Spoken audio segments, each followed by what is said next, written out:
നമസ്കാരം. നിത്യജ്യോതിഷത്തിലേക്ക് എല്ലാ മാന്യ പ്രേക്ഷകർക്കും സ്വാഗതം. ഇന്ന് 2024 മെയ് മാസം 28-ാം തീയതി 1199 ആണ്ട് ഇടവ മാസം 14-ാം തീയതി ചൊവ്വാഴ്ച. ഇന്നും ആഴ്ച വന്നിരിക്കുന്ന ചൊവ്വാഴ്ചയാണ്. ഉത്രാടം നക്ഷത്രമാണ് ഉദയനക്ഷത്രം. അപ്പോൾ ഉത്രാട നക്ഷത്രവും അതേപോലെ തന്നെ ചൊവ്വാഴ്ചയുമായിട്ട് വന്നിരിക്കുകയാണ്.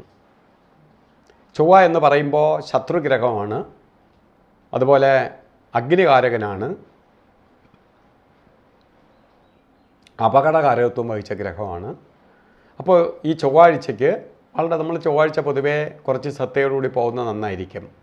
ഇന്നത്തെ നക്ഷത്രമൊക്കെ കൊള്ളാം എങ്കിലും ഇന്നത്തെ ദിവസം നല്ലതല്ലാത്തത് കൊണ്ട് ആകിലും ചില ദിവസങ്ങൾ നമ്മൾ അതുകൊണ്ട് അന്നത്തെ ദിവസങ്ങളിൽ പല കാര്യങ്ങളും മാറ്റിവെച്ച് ശ്രദ്ധിച്ച് പോകുന്നതായി കണ്ടിട്ടുണ്ട്. അതുകൊണ്ട് അങ്ങനെ നമ്മൾ ചെയ്ത് പോകുമ്പോൾ നമുക്ക് ആ ദിവസങ്ങളിൽ ചെയ്യുന്ന കാര്യങ്ങൾ കൊണ്ട് നാളെ പ്രശ്നങ്ങൾ വരത്തില്ല. അതുകൊണ്ടാണ് ഓരോ ശുഭകാര്യങ്ങൾക്ക് ചെയ്യാൻ വേണ്ടി പ്രത്യേക ദിവസങ്ങൾ ആചാര്യന്മാർ നിർദ്ദേശിച്ചിട്ടുള്ളത്. പക്ഷെ നമുക്കിന്ന് ചൊവ്വാഴ്ചയും അതുപോലെ ഉത്രാട നക്ഷത്രവും ഒക്കെ ആയിട്ട് ബർത്ത്ഡേ വന്നിട്ടുള്ളവർ അവർ ഒരു വർഷത്തെ ഫലത്തെയാണ് ചിന്തിക്കേണ്ടത്. നമുക്കൊരു ദിവസം നോക്കിയാൽ മതി. ബർത്ത്ഡേ വന്നിട്ടുള്ളവർ ഒരു വർഷത്തെ ഫലത്തെയാണ് ചിന്തിക്കണേ. വാർഷിക ഫലത്തെ ചിന്തിക്കുമ്പോൾ വളരെ ശ്രദ്ധയോടുകൂടി പോവേണ്ട വർഷം തന്നെയാണ് നിങ്ങൾക്ക്. അതായത് കേസ് വഴക്കുകൾ വരാം, ആക്സിഡൻ്റ് ഉണ്ടാവാം, സർജറിക്ക് വിധേയമാവാം, അതേപോലെ തീപ്പൊള്ളലേക്കാം. ഇവയൊക്കെ വരാൻ ഇടയുള്ള വർഷമായതുകൊണ്ട് ഇതൊന്നും വരരുത്. ഇതിൽ നിന്നെല്ലാം നമുക്ക് അതിജീവിച്ച് പോകാൻ വേണ്ടി നമ്മൾ പ്രാർത്ഥനാനിരതരായി ഈശ്വര ആരാധനയോടുകൂടി പോകണം. ഒപ്പം തന്നെ മുരുക ക്ഷേത്രത്തിൽ ശരിക്ക് ചൊവ്വയുടെ ദേവത സുബ്രഹ്മണ്യ സ്വാമിയും ദേവിയുമാണ്, അതും ശക്തിസ്വരൂപിണിയായ ദേവി. അപ്പോൾ മുരുകനെ പ്രാർത്ഥിക്കണം, ദേവിയെ ഭജിക്കണം, ദേവീ ക്ഷേത്രത്തിൽ ദർശനം ചെയ്യണം.